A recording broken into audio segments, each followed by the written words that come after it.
Welcome to R five TV news.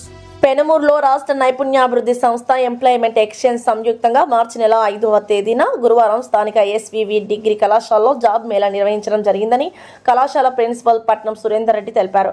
ఈ కార్యక్రమంలో ముఖ్య అతిథులుగా చిత్తూరు జిల్లా ఉపాధి అధికారి పద్మజ, చిత్తూరు జిల్లా నైపుణ్యాధికారి గుణశేఖర్, ఏపీఎస్ఎస్డిసి జిల్లా ప్లేస్మెంట్ అధికారి Chaitanya, APSSDC NTO Pavan Kumar, APSSDC HR and Miss Venu మరియు skill hub coordinator Abdul Sisindri పాల్గొన్నారు. ఈ జాబ్ మేళలో 15 బహుళ జాతీయ కంపెనీల వారు పాల్గొన్నారు. ఈ జాబ్ మేళలో సుమారు 128 మంది హాజరయ్యారు. వారిలో 72 మంది ఉద్యోగ అవకాశాలు పొందారు. ఎన్ని కష్టాలు పడి ఏ స్థాయి నుంచి వచ్చి వాళ్ళు ఆ స్థాయికి వచ్చినారో మనకు ఆలోచించము. ఈ రోజు చూస్తున్నాం మన సిచ్యువేషన్, మన పక్కింటి సిచ్యువేషన్. ఈరోజు ₹1,00,000 తీసుకున్నా అంటే నీకు ఇప్పుడే స్టార్టింగ్ ₹1,00,000 ఎలా వస్తుంది? రాదు కదా. అన్నీ ఆలోచించాలా. ఓకేనా? ప్లస్ కష్టపడే తత్వం తగ్గింది.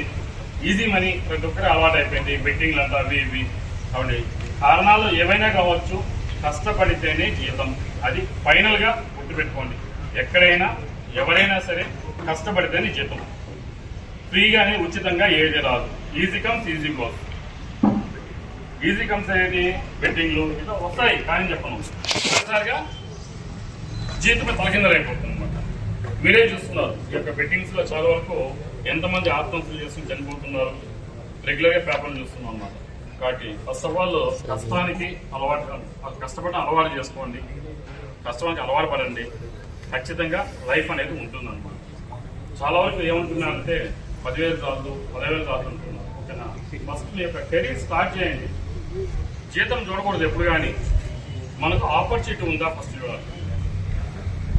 ఒకప్పుడు ఇక్కడే కండక్ట్ చేస్తే ఇంచుమించు 900 మంది పైన వచ్చారన్నమాట. ఇదే పెనుమూరులో ఇదే కాలేజీలో. ఓకేనా? ఒక 3-4 ఇయర్స్ బ్యాక్ జాబ్ మేళ మన స్కిల్ డెవలప్మెంట్ తరపునే 20 కంపెనీస్ వచ్చాయి. పెట్టి ఇంచుమించు 900 మంది పైన వచ్చారన్నమాట. ఆల్మోస్ట్ 200 మెంబర్స్ పైన జాయిన్ అయ్యారు. ఓకేనా? బట్ ఈరోజు మీరు ఆలోచించండి. రీజన్ ఏమంటే ఓకేనా, జీతం తక్కువ ఎంత చేస్తారండి? దాని రైట్ మన స్కిల్స్ మనం పెంచుకోవాలి కదా. మన స్కిల్స్ పెంచుకోకుండా ఖచ్చితంగా ప్రతి కంపెనీలోనూ జాబ్స్ ఉన్నాయి. ఇంకా గ్రాబ్ చేసుకోవడం ఖచ్చితంగా 100% ప్రతి ఒక్కరికి జాబ్ కావాలని చేరాలని ఈరోజు ఈ సందర్భంగా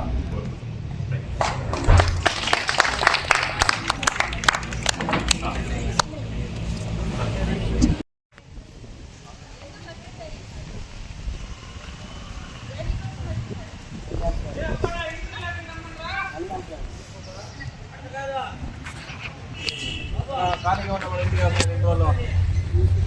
ఉన్నారు కాబట్టి ఉద్యోగం కోసం వచ్చినారా?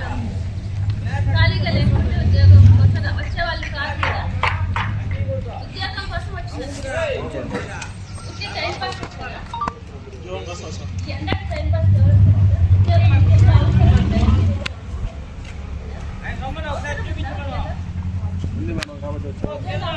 నీడు ఉందా? నీడు ఉందా లేకపోతే టైం పాస్ వచ్చినారా? అందరూ అంతేనా? అవసరం కూడా వచ్చినారు.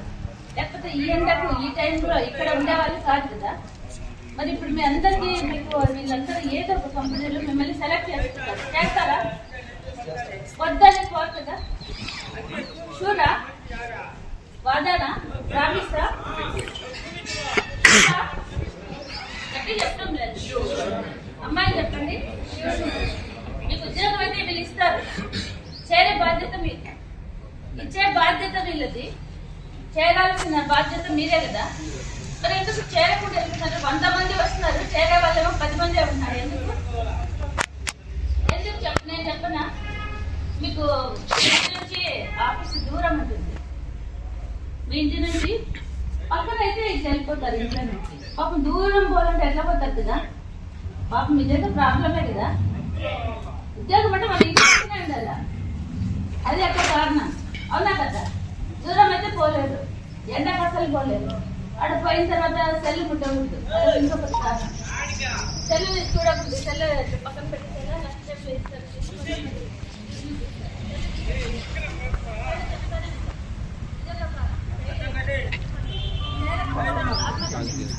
నిజమైతే ఆ రీజన్ చెప్పేసి మీరు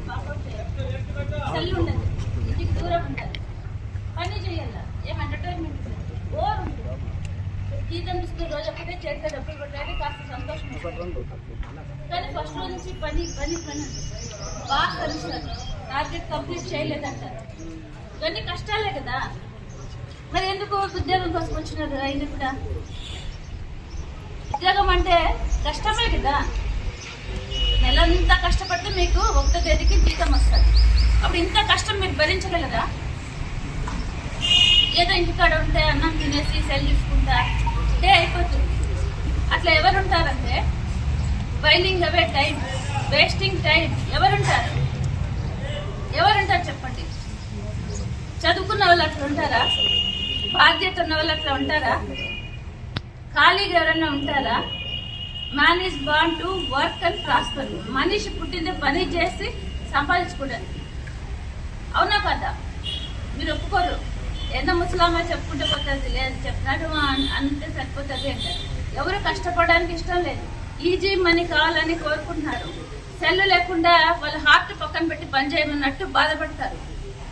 ఎక్స్పీరియన్సే చెప్తున్నాను నేను, క్రియేట్ చేసి చెప్పడం లేదు. ఈ కష్టాలన్నీ ఉంటాయి. కానీ ఇంట్లో మీరు పెద్ద కొడుకులో లేకపోతే చివరి కొడుకులో, పెద్ద అమ్మాయో లేకపోతే చిన్న అమ్మాయి మధ్యలో ఉన్నదో, మీకు ఒక పని చేయడానికి ఒక ఉద్యోగం అవసరం అవుతుంది. మీ బాధ్యత, మీ అమ్మ నాన్న రుణం కొంచెం తీర్చుకోవడానికి అవసరం అవుతుంది. మీరు ఇంకా పై చదువులు చదువుకోవడానికి మీకు కొంచెం డబ్బు అవసరం అవుతుంది. Government exams, competitive exams coaching తీసుకోవడానికి మీకు డబ్బు అవసరం అవుతుంది. మీరు ఇష్టపడినవి ఏవో కొనుక్కోవడానికి, బట్టలు, ఫోను, ఏదో మీ యాక్సెసరీస్ కొనుక్కోవడానికి మీకు డబ్బు అవసరం అవుతుంది. నేను ఎప్పుడు డిపెండెంట్గానే బతుకుతున్నాను, ఎప్పుడు తల్లిదండ్రిని అడుగుతా ఉన్నాను, అన్ననో పెద్దలను ఇంట్లో వాళ్ళని అడుగుతున్నాను. ఇట్లా అడగడం నాకు ఇష్టం లేదు. ఏ ఉద్యోగమైనా నేను చేస్తాను, నేను సంపాదించుకుంటాను, నేను డిపెండెంట్గా కాక తల్లిదండ్రికి సహాయకరంగా ఉంటాను అని అనుకొని వచ్చిన వాళ్ళు ఒక్కరైనా ఉన్నారా? ఉన్నాడంటే అబ్బాయి చెప్తున్నాడు. మీరే వెనక్కి వెరీ గుడ్ బాబా. అట్లా ఎవరైనా అనుకొని వచ్చింటే నేను డిపెండెంట్ గా బతకను, నేను సంపాదించుకుంటాను, నేను చదువుకున్నాను, నేను ఖాళీగా ఉండను, లేజీగా అస్సలు ఉండను. పశువులే లేజీగా ఉంటాయి, పాడేస్తే గడ్డేస్తే తినేసి పాడేసుకుంటూ ఉంటాయి. పశువులు ఉంటాయి, మనుషులు ఎవ్వరు కూడా అట్లా ఉంటారు డిపెండెంట్ గా లేజీగా.